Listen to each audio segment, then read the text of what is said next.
Hi friends, Assalamu alaikum. Welcome to Farani's kitchen. எல்லாரும் எப்படி இருக்கீங்க? நான் இன்றைக்கு Farani's kitchenல எக் சுக்கா செய்யற எப்படின்றத காட்ட போறேன். வாங்க இதுக்கு என்னென்ன ingredients தேவைன்றத பாப்போம். இங்கிருந்து எக் சுக்காவை செஞ்சு கொள்றதுக்கு நான் இன்றைக்கு கடுகு எடுத்துக்கிறேன், பெருஞ்சீரகம், மிளகுத்தூள், கொத்தமல்லி தூள், மஞ்சத்தூள், நச்சிரம் தூள், கொச்சிக்கத்தூள், முட்டை, உப்பு, கொத்தமல்லி இலை, வெங்காயம், ரம்பு, கருவேப்பிலை, பச்சஞ்சி, வெள்ளை வெங்காயம் இவ்வளவு தான் நான் எடுத்துக்கிறேன். வீடியோவை ஸ்கிப் பண்ணாமல் கடைசி மட்டும் பாருங்கள். மிஸ் ஆகின இன்க்ரீடியன்ஸ் இருந்தால் உங்களுக்கு உடனுக்குடனே பார்த்துக்கொள்ளிடுமாகும். வாங்க நாங்கள் இப்போ எங்கேருந்து எக் சுக்காவை எப்படி செஞ்சு கொள்கிறேன்ட்டு வீடியோக்குள்ளே போய்ட்டு பார்ப்பேன்.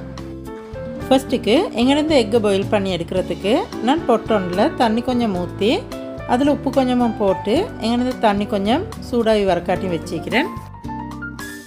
தண்ணி கொஞ்சம் ஹீட்டாகி கொண்டு வரப்போக்கல அதில் நான் எங்களோட எக் எல்லாம் போட்டு எக் எல்லாத்தையும் பாயில் பண்ணி எடுத்துக்கொள்ள போகிறேன்.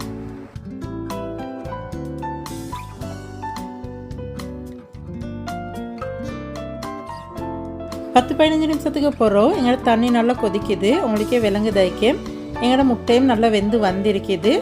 நான் இப்போ சட்டியை திறந்து எங்களோட முட்டையெல்லாம் எடுத்து முட்டையோட தோலையெல்லாம் உரிச்சு எடுத்துக்கொள்ள போகிறேன்.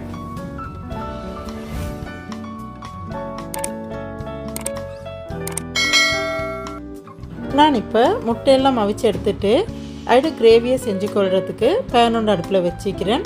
எங்களோட பேன் ஹீட்டாகி கொண்டு வரப்போக்கல அதில் 2 டேபிள் ஸ்பூன் ஆயிலும் ஆட் பண்ணி கொள்கிறேன்.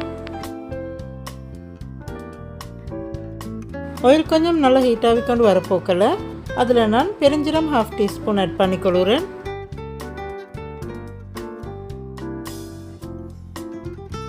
இதுக்கு நான் 1/2 டீஸ்பூன் கடுகு ஆட் பண்ணி கொள்கிறேன்.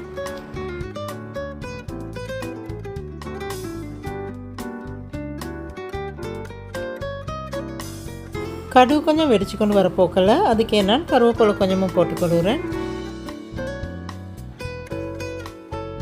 அதுக்கே ரொம்ப 2 துண்டும் போட்டுக்கொள்கிறேன். இதுக்கு நான் 3 காய் வெங்காயம் எடுத்து சின்னதாக சாப் பண்ணி வச்சுக்கிறேன். அதையும் நான் இதில் ஆட் பண்ணிக்கொள்கிறேன்.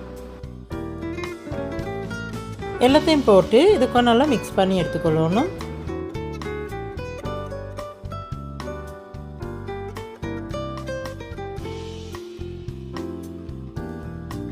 எங்களோட வெங்காயம் கொஞ்சம் சோட்டையாகி கொண்டு வரப்போக்கல அதுக்கு நான் ஜிஞ்சர் 1 டீஸ்பூனும் கார்லிக் 1 டீஸ்பூனும் ஆட் பண்ணி கொள்கிறேன்.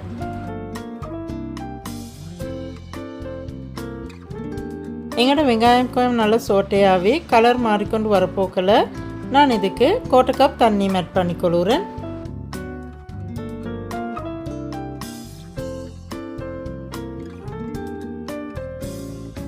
தண்ணியை ஊற்றி நல்லா மிக்ஸ் பண்ணிவிட்டு இதுக்கே நான் 1/4 டீஸ்பூன் மஞ்சத்தூள் ஆட் பண்ணி கொள்கிறேன். அதுக்கே 1 டீஸ்பூன் கொச்சிக்கத்தூள் ஆட் பண்ணி கொள்கிறேன். 1 டீஸ்பூன் கொத்தமல்லி பவுடரும் போட்டுக்கொள்கிறேன்.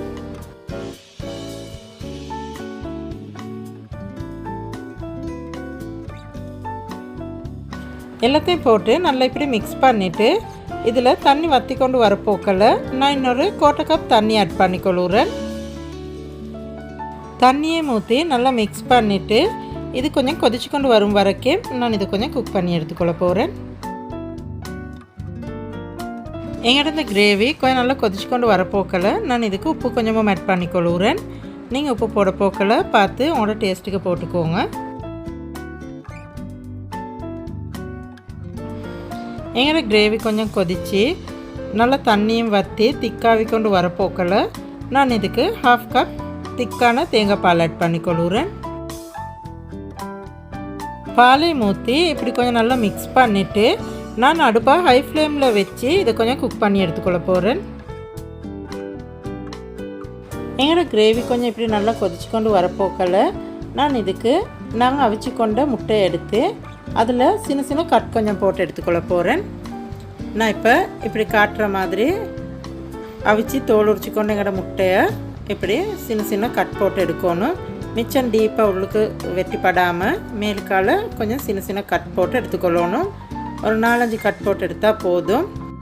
உங்களுக்கு விளங்குதைக்கும் நான் இப்படி என்னோட முட்டையை சுற்றி வாரத்துக்கு 3-4 கட் போட்டு எடுத்துக்கிறேன். இந்த மாதிரி கட் பண்ணி எடுத்துக்கொள்ளணும். இப்படி கட் பண்ணி எடுத்துக்கொண்டு எங்களோட இந்த முட்டையெல்லாம் நான் எங்களோட கிரேவியில் போட்டுக்கொள்கிறேன். இப்படி முட்டை எல்லாத்தையும் கிரேவியில் போட்டுட்டு இதை கொஞ்சம் நல்லா மிக்ஸ் பண்ணிவிட்டு நான் இதை ஒரு 2-3 நிமிஷம் குக் பண்ணி எடுத்துக்கொள்ள போகிறேன். எங்களோட கிரேவி கொஞ்சம் நல்லா கொதிச்சு கொண்டு வரப்போக்கில் நான் இதுக்கு மேலால் 1 டீஸ்பூன் கொத்தமல்லி தூளும் ஆட் பண்ணிக்கொள்கிறேன். இதுக்கே 1/2 டீஸ்பூன் நச்சரம் தூளும் ஆட் பண்ணிக்கொள்கிறேன்.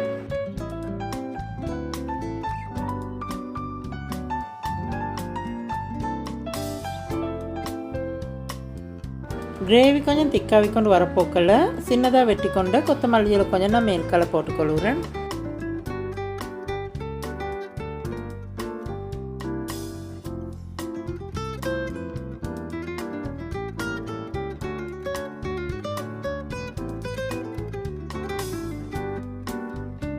எங்கேருந்து கிரேவி கொஞ்சம் நல்லா திக்காவி கொண்டு வரப்போக்கில் நாங்கள் இதை கொஞ்சம் மிக்ஸ் பண்ணி எங்களோட கிரேவியும் எக்கும் நல்லா மிக்ஸ் ஆகி வாரத்துக்கு இதை கொஞ்சம் மிக்ஸ் பண்ணி எடுத்துக்கொள்ளணும். இப்போ உங்களுக்கு பார்த்தா விளங்குதாய்க்கும் இதில் கிரேவியும் நல்லா திக்காவி வந்திருக்குது.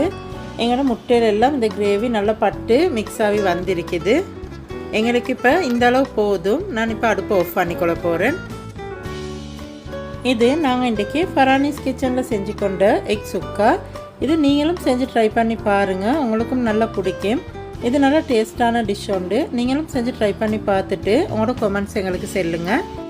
உங்களுக்கும் எங்கேருந்து எக் சுக்கா ரெசிபி பிடிச்சிருந்துச்சுண்டா எங்களோட ஃபரானிஸ் கிச்சன் யூடியூப் சேனலுக்கு லைக் பண்ணுங்கள். அதோட உங்களுக்கு தெரிஞ்சவங்களுக்கும் ஷேர் பண்ணுங்கள். அப்போ இந்த வீடியோ மற்றவங்களுக்கும் யூஸ்ஃபுல்லாக இருக்கும். நான் இதுக்கு சின்னதாக வெட்டி கொண்ட கொத்தமல்லி இலை கொஞ்சம் போட்டிக்கிறேன் டெக்கரேஷன் பண்ணிக்கொள்கிறதுக்கு. இது மாதிரி இன்னும் புதிய புதிய ரெசிபி தெரிஞ்சுக்கொள்கிறதுக்கு எங்களோட ஃபரானிஸ் கிச்சன் யூடியூப் சேனலுக்கு சப்ஸ்கிரைப் பண்ணுங்கள்.